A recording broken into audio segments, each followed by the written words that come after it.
Hello everyone! Originating from the world of Lanka and given an actual body by Albedo, the new Durin will be the one new 5-star character releasing in patch Luna 3. While many recent supports have been fairly specialized within a certain niche, Durin is a much more general support who is extremely versatile, working in a wide variety of teams and buffing both newer and older characters. And he may be a key support in the future, so in this comprehensive guide I will be explaining how Durin works, the best ways to build him, his potential best teams, and analyzing his place in the meta in terms of overall strength and pull value. Pretty much everything you need to know with simple and practical explanations while also giving more detailed analysis that is backed by DC, including plenty of pre-release calcs on Durin.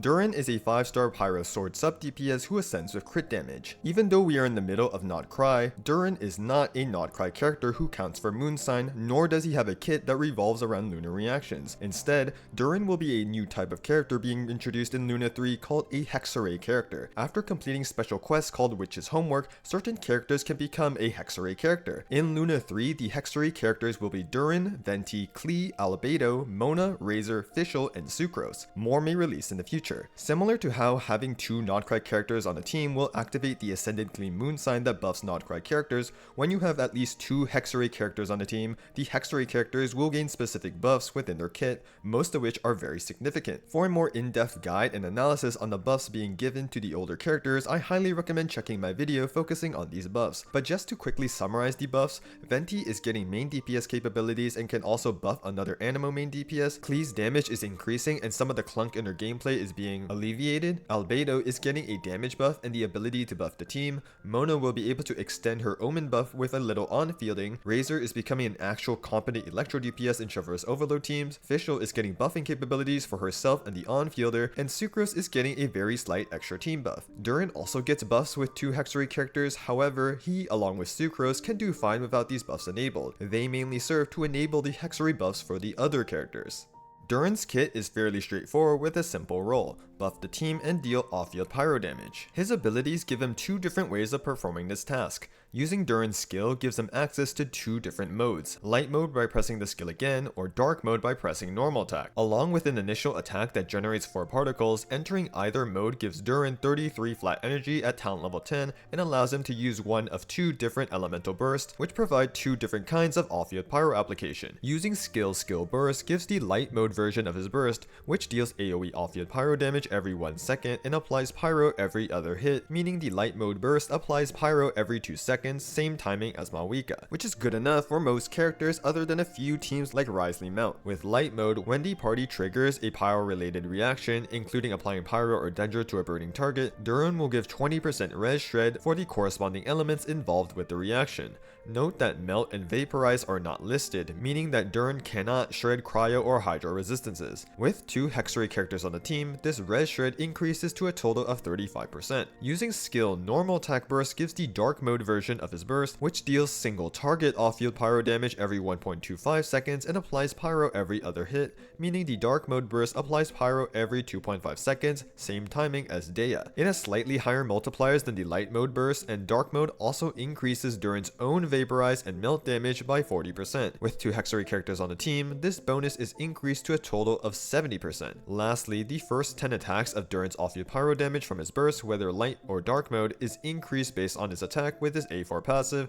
maxing the buff when Durin has 2500 attack. This makes attack important, but because of attack buffs, it's not a stat to go all in for, and things like pyro damage bonus is still very good. So to summarize Durin's kit, skill burst activates light mode, which gives AoE off-field pyro damage every second, applying pyro every 2 seconds. Light mode also can give res shred to any element other than hydro and cryo after triggering their respective pyro related reactions. Skill normal attack burst activates dark mode, which gives single target off-field pyro damage every 1.25 seconds, applying pyro every 2.5 seconds. It has a slightly higher multiplier than the light mode burst and increases Durin's own vaporize and melt damage. Which mode you should use is pretty self-explanatory. If you're using a team which focuses on vaping and melting Durin's own attacks, use dark mode. Otherwise, use light mode, which is the case for a lot of teams. Talent leveling wise, Durin's burst is the source of his off-field damage, so prioritize that over skill. Leveling this skill does increase the flat energy regen he gets though, so eventually you should max level both.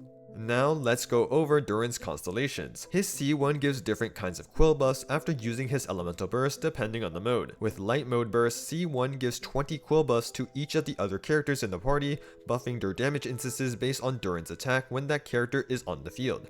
With dark mode burst, it will be Durin instead that gets the quill buffs to buff 10 instances of his burst damage. With C2, after Durin uses burst and the party triggers any pyro related reaction, including reapplying burning, the whole team gets 50% damage bonus to the corresponding elements involved in the reaction. C3 increases his burst talent level by 3, C4 increases Durin's burst damage by 40% and gives a 30% chance that his C1 quill buffs aren't consumed when buffing a damage instance, effectively buffing his C1, C5 increases his skill talent level by 3, and lastly C6 allows Durin's burst damage to ignore 30% of the enemy's defense. In addition, with dark mode, the defense ignore on his burst is further increased by an additional 40%, while with light form, Durin's attacks will decrease an enemy's defense by 30%. Overall, for a support character, his cons are fairly good, especially his C2 that gives 50% damage bonus for the team, which is a very good buff, and because of this, getting his early constellations will be more valuable as a damage increase versus getting his signature. Here is a constellation comparison based on team DPS for off-field light mode Durin done by MeowTews.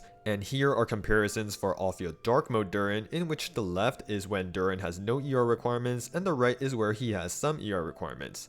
Next, here are the best builds for Durin. Athame Artis, his signature weapon, is overall his best in slot. Gives him a lot of attack and crit for his personal damage, but the unique thing is that the weapon buffs the team's attack by 16%. And if there are 2 Hexerei characters on the team, it gives the team 28% attack. This is a nice team DPS increase, about 10%, assuming the characters in the party can actually take advantage of the attack buff. However, his signature isn't that insane, as in terms of personal damage, other signature weapons like Primordial Jade Cutter and Mist Splitter are actually very close in performance. For 4-star weapons, the Battle Pass weapon Wolf Fang is one of his best options at high refinements since it gives crit rate and elemental burst damage. Unfortunately, the crit rate from the special passive doesn't stack when Durin is off field, but the weapon is still fine nevertheless. In specifically Overload and Burning teams, Lion's Roar is a good option since it will have high uptime on its special passive. And for free to play weapons, the Fontaine Craftable Sword is good, but you need to have a healer on the team to utilize its passive. Also, you do get 1 copy of Moonweaver's Dawn from nod-krai Exploration. Durin's energy cost is 70, so you don't get the extra passive effect, but you still get the base 20% elemental burst damage at R1, which is pretty good. And if you manage to pull extra copies of this weapon, it gets much better. Here are some weapon comparisons based on Durin's personal damage done by MeowTews for off-field light mode Durin in an overload team on the left and a non-reaction team on the right. And here are the weapon rankings for off-field dark mode Durin in a male team. The left has Durin using 4-piece Gilded, while the right has Durin using 4-piece Emblem.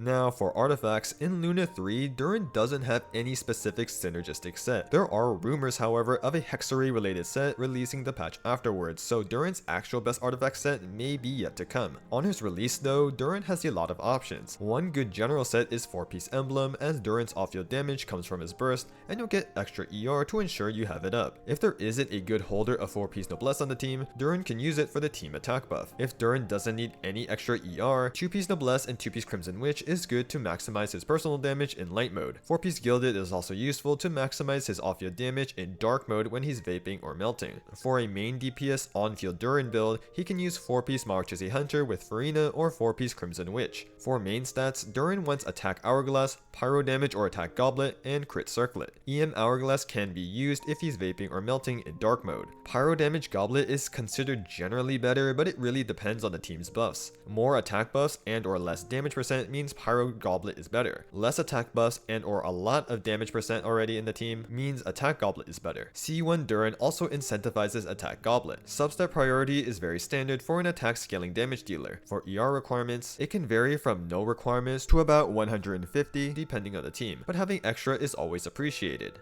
Finally, let's go over Durin's best team comps. Since Durin generically provides solid off-field damage, pyro application, and team buffs, he can be played in a wide variety of teams, fulfilling the role of a support Mavuika or even Bennett in some cases. And because Durin's Hexerei buffs aren't absolutely necessary for his kit to provide value, he works perfectly fine as a standalone pyro off-fielder. But pairing him with another Hexerei character, if possible, is very beneficial to take advantage of the newly buffed characters, further expanding his support capabilities and effective with teams. Theory crafter MeowTews calced a bunch of Durin teams on her Google Sheet, which I will be referencing to cover most of the key Durin teams here. Link to the sheet is below if you want to take a full look into her calcs. The trio of Durin, Fischl, and Chevreuse make a very powerful team core since Durin enables Fischl to buff the team's attack with her Hexerei buff. Any Pyro or Electro main DPS can be slotted in, including Flea, Yoimiya, Raiden, Linny, Cloran, and Arlecchino, and for all of them the teams will be solid. The new Hexerei buffed C6 Razor takes advantage of this team core but gets even better if you're able to add in Bennett. Even Veressa, who greatly benefits from Mavuika, works very well with Durin, especially if you don't do any optimized combos with Mavuika during Veressa's downtime. Durin can also be a sub-DPS to Anemo carries like Wanderer, Xiao, and the Hexerei buffed Venti, which gives him main DPS capabilities. The Venti buffs also allow him to pair with Durin to support another Anemo main DPS and can work as a C6 Farazan alternative. For Geo DPSs like Navia and Ito, Durin can pair with Albedo to activate his Hexerei buffs to increase his off-field damage and give Albedo an actual team buff, making a strong support and sub-DPS duo. Durin can also be a decent melt support for Wriothesley using his light mode, focusing on Wriothesley's damage. Alternatively, you can use Durin's dark mode and have Wriothesley drive Durin melts, focusing on Durin's damage instead. He's not any insane support for Wriothesley either way, but he's usable. Nivulet can use dark form Durin as just a generic off-field sub-DPS in his typical team, or Durin can use his light mode alongside Lauma for a version-oriented Nivulet team. Aside from Chevreuse overload with Durin, Arlecchino can also get supported by Durin in either an Overvape team or a double Geo team.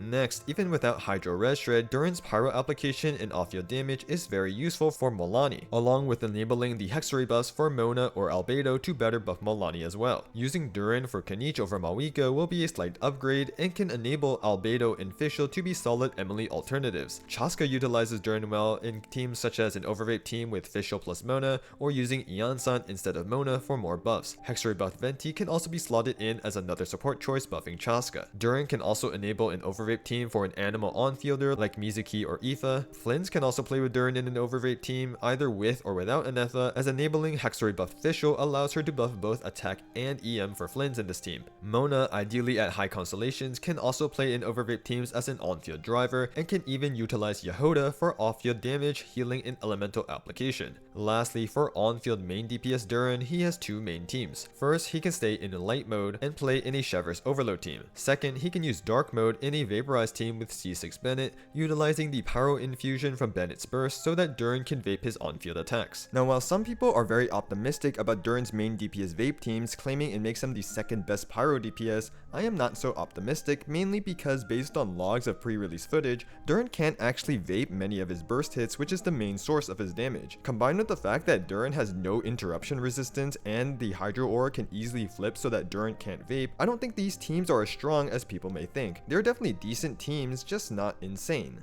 To conclude this Durin guide, I wanted to share my analysis on his place in the meta in terms of overall strength and pull value. In contrast to the recent release of more niche and specialized supports, Durin is a very strong general off-field Pyro support and sub-DPS, providing off-field damage, Pyro application, and team buffs, and this allows him to be slotted in a variety of teams. For some, he works fine, and for others, he works very well, and there are only a few characters that you don't really want to play Durin with. In some ways, Durin as a character is reminiscent of Furina on her release. Durin isn't looking to significantly raise the power ceiling for top meta DPSs like Furina did during her release, but both are extremely versatile units that work well in a ton of teams as off-fielders. Durin works well with many newly released top tier DPSs, but he also buffs a large portion of the older roster of characters. Since Durin is a Hexerei character, he synergizes and enables the buffs of the older Mondstadt characters that will also be considered as Hexerei characters, and by working along with them, Durin is able to buff many teams that have fallen behind in team DPS, which is incredibly valuable to counteract power creep and because so many people still love the older roster of characters. And on top of that, Durin can be a fairly decent Pyro main DPS as well, mainly in Chevreuse Overload and Vape teams.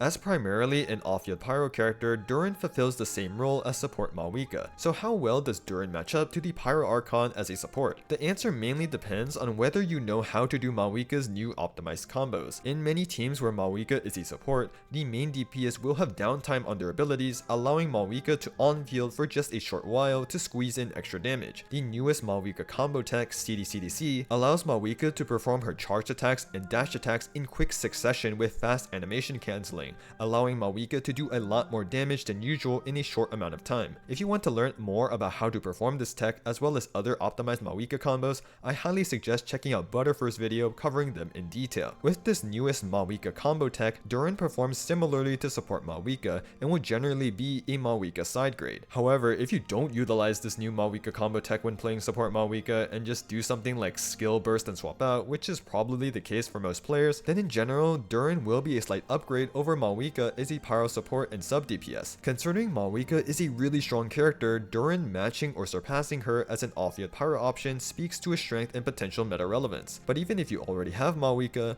Durin being a competitive option as a support can allow you to use Mavuika for another team, such as your main DPS team, which can be incredibly valuable.